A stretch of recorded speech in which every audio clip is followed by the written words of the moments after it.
Ini ulama terbagi dua pendapat. Pendapat pertama yang mutasyaddid, yang sangat ketat.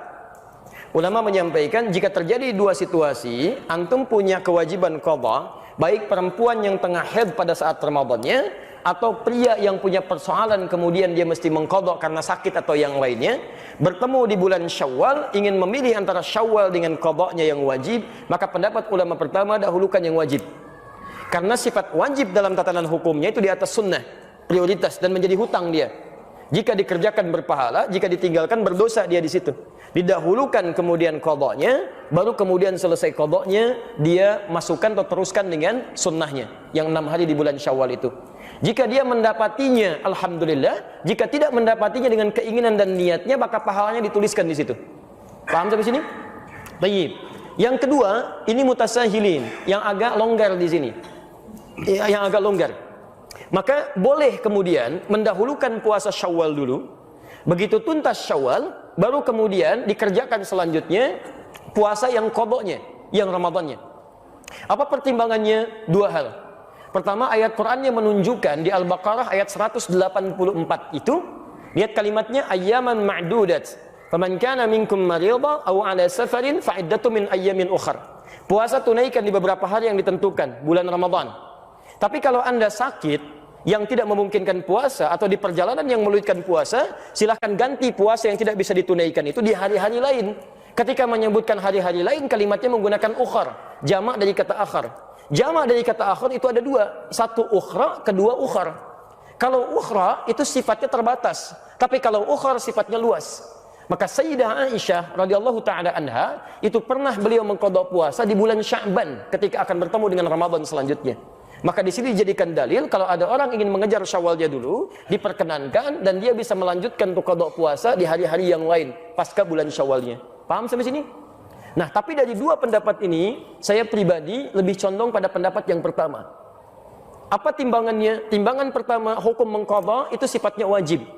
Karena ayatnya mengatakan fa'iddah, hitung bayar, menggunakan fa. Fa itu menunjuk huruf yang cepat, tanpa jeda. Jadi begitu selesai, Anda punya kemampuan mengqadha, langsung qadha. Yang kedua, ini yang jadi masalah. Ketika Anda menunda untuk mengerjakan, masalahnya apakah Anda bisa memastikan Anda hidup sampai batas penundaan itu? Ini poinnya. Kita tidak bisa memastikan. Bahkan ada orang yang ingin tobat saja ketika mau masuk ke ta'lim, baru mau berangkat, Pak, di tengah jalan meninggal.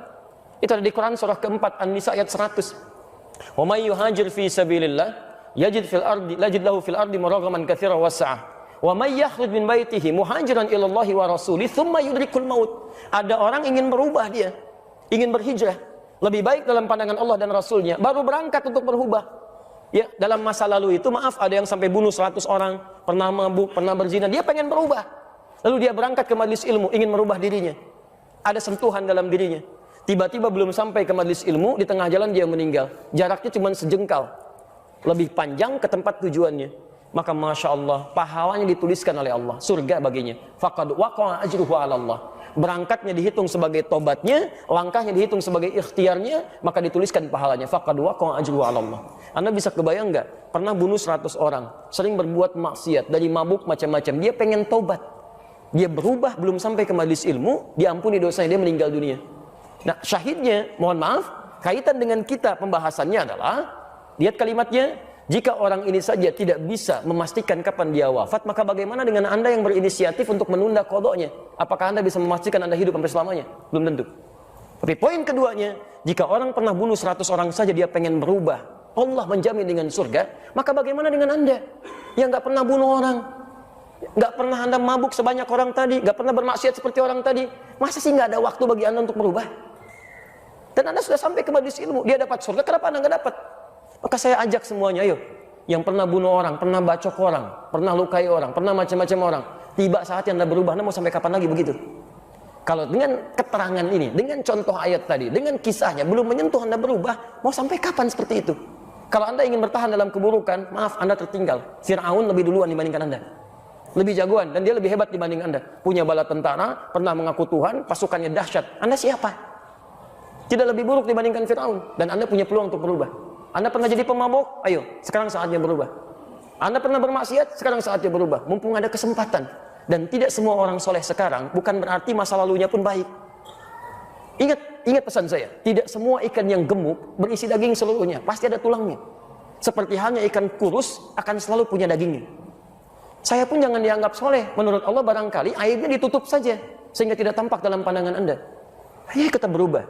Ya, dan kesolehan itu tidak diukur dengan selalu harus dekat dengan persoalan agama. Mungkin Anda jadi pengusaha yang soleh, manfaatkan harta Anda untuk meraih surga Anda. Anda punya kedudukan, jadilah punya kedudukan yang soleh. Manfaatkan jabatan Anda untuk surga Anda dan sebagainya. Itu yang coba kita kedepankan dalam kebaikan. Jadi singkatnya jawaban untuk Anda, silahkan Anda bisa lakukan. Qadha itu bukan bisa tapi harus. Bukan boleh tapi harus. Jadi begitu masuk Syawal, saran saya bayar dulu qadha Anda.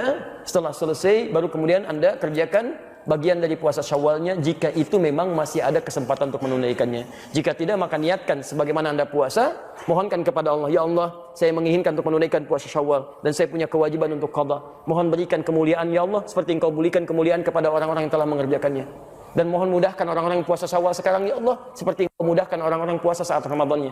Begitu mereka puasa karena doa Anda mudah dan ringan, maka Anda mendapatkan bagian dari pahalanya. Paham sampai sini?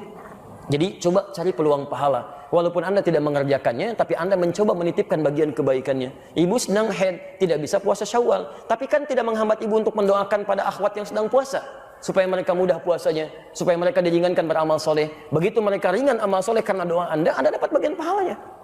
Dan itu yang tidak ketahuan, mungkin itu yang meringankan kita di akhirat nanti dari kesalahan kita dan memberikan beban berat kita ketika ditimbang di mizan. Semoga Allah Subhanahu wa taala memuliakan Anda yang bertanya tadi dan memudahkan bagi Anda dari Allah Subhanahu wa taala untuk nyaman dalam menunaikan ibadahnya.